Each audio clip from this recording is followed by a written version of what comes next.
Breaking news!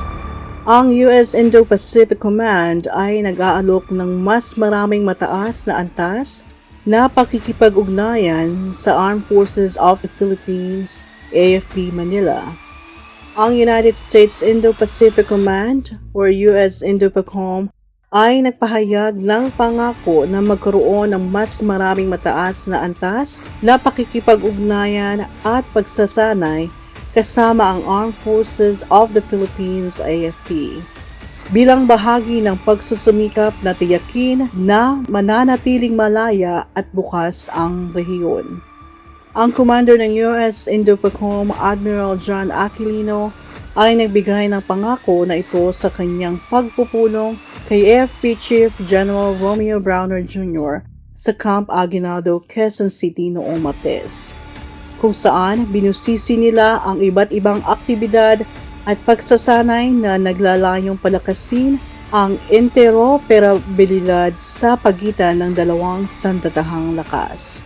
Kabilang sa mga tinalakay ay ang mga nakalinya na programa at aktibidad kabilang ang Philippine-US Balikatan Exercises, ang Maritime Cooperative Activities at mga proyektong Enhanced Defense Cooperation Agreement sites.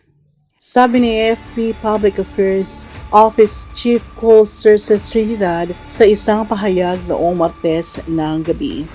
Binanggit din ng dalawang opisyal ang mga paraan para mapalakas pa ang koordinasyon sa iba't ibang militar mula sa bansa na may parehong pananaw upang isulong ang patakaran ng pandaigdigang kaayusan at tiyakin ang isang malayang at bukas na Indo-Pacific region. Walang ibang mga detalye na makukuha dahil sa mga dahilan ng seguridad.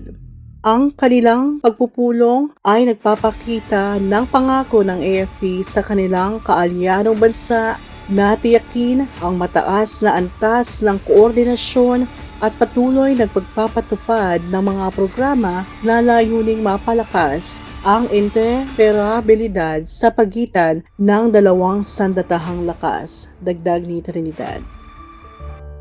2 Thessalonica 3:16 ASND. Naway ang Panginoon na pinagmumulan ng kapayapaan ang siya ring magbigay sa inyo ng kapayapaan sa lahat ng pagkakataon. Maging anuman ang kalagayan ninyo at patnubayan nawa kayong lahat ng Panginoon. For more contents and news like this, subscribe to our YouTube channel and click the notification bell. Thank you. God bless everyone.